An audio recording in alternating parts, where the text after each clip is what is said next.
We begin with the new Speaker of the House, California Republican Congressman Kevin McCarthy, who is second in the presidential line of succession. Mr. Speaker, good morning to you. Good morning. Thanks for having me back in studio. It must be sobering to hear that reminder. Well, it took me a little while to get there, but it feels good. Well, you are here now at this key moment in time, and I want to get to some of the top agenda items. You have accepted an invitation to meet with President Biden. When will that happen, and what offer will you put on the table? Well, we're going to meet this Wednesday. I know the president said he didn't want to have any discussions, but I think it's very important that our whole government is designed to find compromise. I want to find a reasonable and a responsible way that we can lift the debt ceiling but take control of this runaway spending. I mean, if you look at the last 4 years, the Democrats have increased spending by 30%, $400 billion. We're at 120% of GDP. We haven't been in this place to debt since World War II. So we can't continue down this path. And I don't think there's anyone in America who doesn't agree that there's some wasteful Washington spending that we can eliminate. So I want to sit down together, work out an agreement that we can move forward to put us on a path to balance, at the same time not put any of our debt in jeopardy at the same time. But avoid a default, in other words. But do you have any indication that the president is willing to discuss both lifting the debt ceiling and the issue of future spending? Well, if he's changed his mind from his whole time in the Senate and vice president before, I mean, he literally led the talks in 2011, and he praised having those talks. This is what he's always done in the past. And if he listens to the American public, more than 74% believe we need to sit down and find ways to eliminate this wasteful spending in Washington. So I don't believe he would change his behavior from before. And I know there's a willingness on our side to find a way that we can find a reasonable and responsible way to get this done.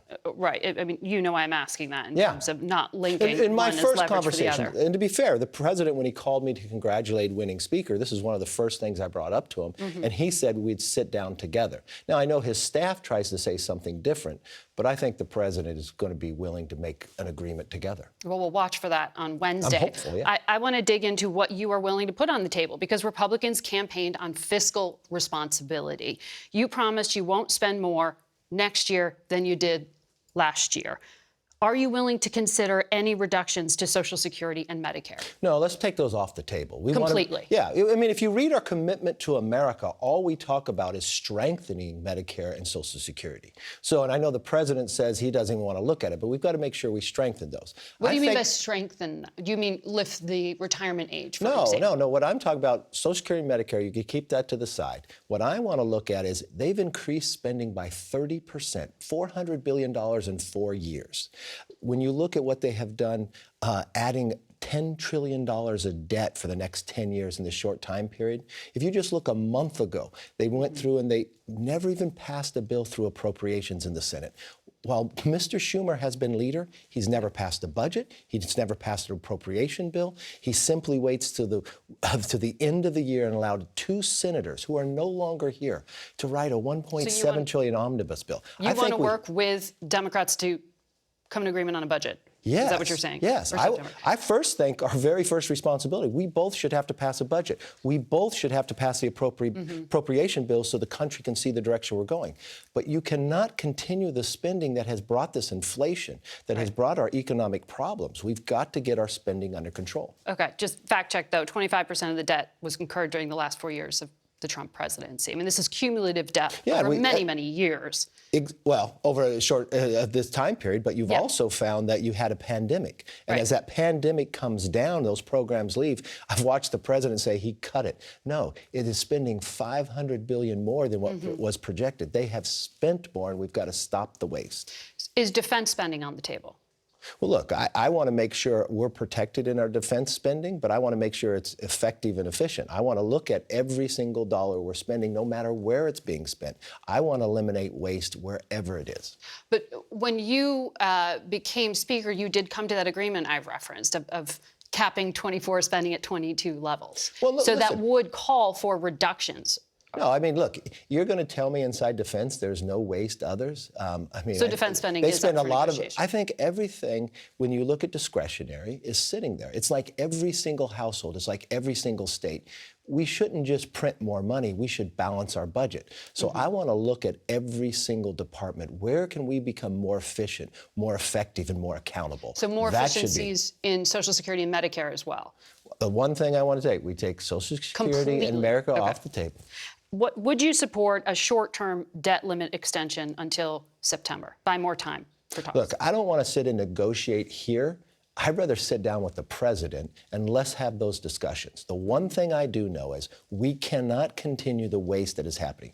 We cannot continue just to spend more money and leverage the debt of the future of America. We've got to get to a balanced budget. Well, and I think many people would agree with you on the issue of fiscal responsibility, but there's that deadline on the calendar in terms of facing potential default. Are you saying wait a you minute. will guarantee the United Listen, States will not do that? We're not going to default, but let me be very honest with you right now. So we hit the statutory date, but let's take a pause. We have hundreds of billions of dollars. This won't come to fruition until sometime in June. So the responsible thing to do is sit down like two adults and start having that discussion. Unfortunately, the White House was saying before, like they wouldn't even talk. Right. I'm thankful that we're meeting on Wednesday, but that's exactly what we should be doing. And we should be coming to a responsible solution.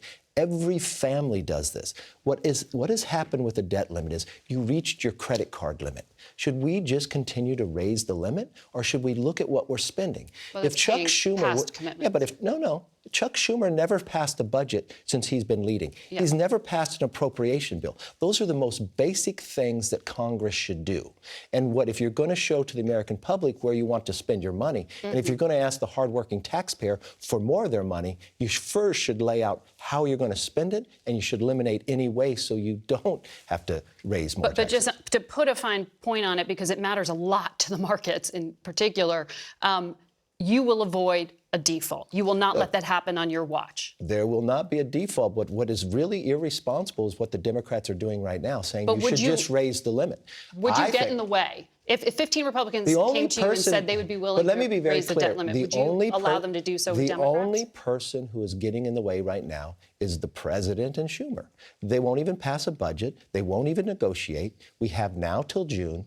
I want to make sure we have something responsible, something that we can move forward on, and something that we can balance our debt with. So I'm looking for sitting down. That's exactly what I've been asking for. The only one who's playing with the markets right now is the president.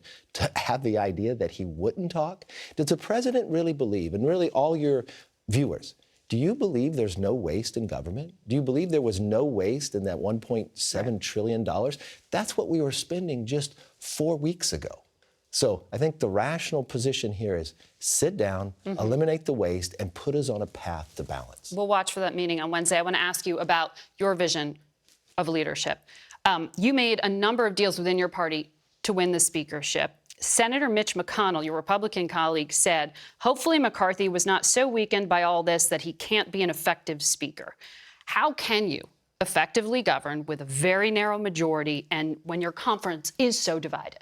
Well, that may be somebody else's opinion. So let's just see what my father always said. It's not how you start, it's how you finish. So let's see what happened in the first week. So in the very first week, we have passed what?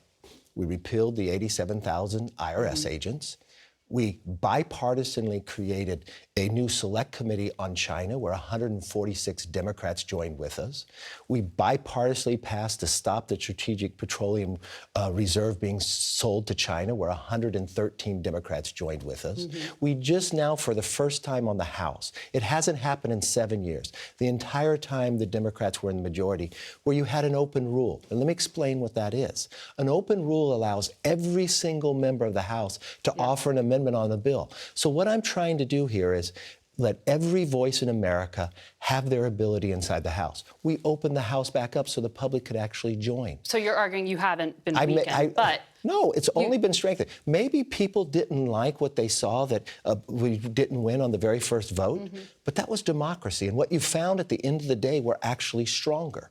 Well, you know what else? Yeah. We changed it where members of Congress now have to show up for work. I know in the Senate they don't come very often, but if you look what we've been able to do, we're transforming Congress. Well, you we're also looking for allowed solutions. just one member now can force a vote to oust you as Speaker. Okay, How can you expect to serve in the next 2 years in this role? Exactly how every other speaker has served with that. Without those rules like that No. right now. That's a risk. Okay. I mean, you really think you can control the Freedom Caucus and some of those more conservative members who gave you such a hard time? Everybody has a voice. But let me explain that. That one vote to vacate, that's not new. That's been around for 100 years. The only person who took it away when they got a small majority was Nancy Pelosi. So Nancy felt she did not have the power to stay in office if that was there. I'm very comfortable in where we are. So I don't have any fear in that. You don't regret any of the concessions you made? The only concession I made was taking it from 5 to 1, where it's been around for 100 years. I want to ask you about some of the makeup of your caucus. According to CBS records, 70% of the House GOP members denied the results of the 2020 election. You put many of them on very key committees: Intelligence, Homeland Security, Oversight. Why are you elevating people who are denying reality like that? Well, if you look to the Democrats, their ranking member Raskin had the same thing, denied Trump or Bush was in there. Benny Thompson, did you see those numbers that we just put up there? 70%. Did you also be fair and equal where you looked at Raskin did the same thing? Benny Thompson, who's a ranking member and was the chair. These individuals were chair of the Democratic Party. I'm asking you, as leader of Kevin McCarthy's House, why you made these choices. These were your choices. Yeah, they're my choices, but they're the conference choices. But I'm also asking you, when you look to see just Republicans, Democrats have done the same thing. So maybe it's not denying. Maybe it's the only opportunity they have to have a question about what went on during the election. So if you want to hold Republicans to that equation, why don't you also hold Democrats? Why don't you hold Jamie Raskin? Why don't you hold Benny Thompson when Democrats had appointed them to be chair? I never once heard you ask Nancy Pelosi or any Democrat that question when they were in power in the majority. When they questioned... You're talking about things going back to 2000, which was a time when I didn't have this show back then, which is why I'm asking you now about your leadership. They were in power last Congress. So why... But you're talking about questions from 2000 But you're asking me about questions that happened to another Congress. You're actually about questions for another Congress. So the only thing I'm simply talking... These are members who just got elected by their constituents, and we put them into committees, and I'm proud to do it. Let me ask you about some specifics then. Marjorie Taylor Greene, you put her on a new subcommittee to investigate the origins of COVID. Yes. She compared mask requirements to the type of abuse Jews were subjected to during the Holocaust. She called for Fauci to be arrested and imprisoned, and she spread conspiracy theories. How's anyone supposed to take that work seriously and find that work credible? Very well. You look at all of it, so you have all the questions out there. I think what the American You think these are legitimate questions? I think what the American public wants to see is an open dialogue in the process. This is a select committee where people can have all the questions they want, and you'll see the outcome. You know that there is a lot of doubt about institutions and faith in institutions in this country. Yeah, when you saw what happened in Congress where they had proxy voting, where bills didn't go through committees. I don't think most people know what proxy voting is. Well, let's explain what but I think it would be fair to your viewers. According to Gallup, of Congress is at 22%. Approval level of journalists is also not very high. I'll give you that. But doesn't it further wear down credibility when you put someone who's under state, local, federal, and international investigation as a representative of your party on committees? I'm talking about George Santos, representative from New York. We should have that discussion. So let's have that discussion. You want to bring up Santos, and let's talk about the institution itself, because I agree wholeheartedly that Congress is broken. And I think your listeners or viewers should understand what proxy voting was, because it never took place in Congress before. But I'm asking you about George Santos. I know you asked me a question. Let me ask you. Because you could put it to a vote. You asked me a question. I'd appreciate if you let me answer. So let's go through this, because it's not one simple answer. Congress is broken based upon what has transpired in the last Congress. The American public wasn't able to come in to see us. People voted by proxy, meaning you didn't have to show up for work. Bills didn't have to go through committee. So what I'm trying to do is open the people's house back for the people so their voice is there, so people are held accountable. So now, as I just had in the last week, for the first time in 7 years, Every member got to vote. If you got a third of your caucus caucus to vote to oust him, you could do so. You don't think you could get your Republicans to do that? I wasn't finished answering the question. So, if every single new person brought into Congress was elected by their constituents, what their constituents have done is lend their voice to the American public. So those members can all serve on committee. Now, what I'm trying to do is change some of these committees as well. Like the Intel Committee is different than any other committee. So you're just not going to answer the question I asked? Well, no, you don't get to question whether I answer it. You asked a question. I'm trying to get you through that. I don't think you've said the name George Santos like once.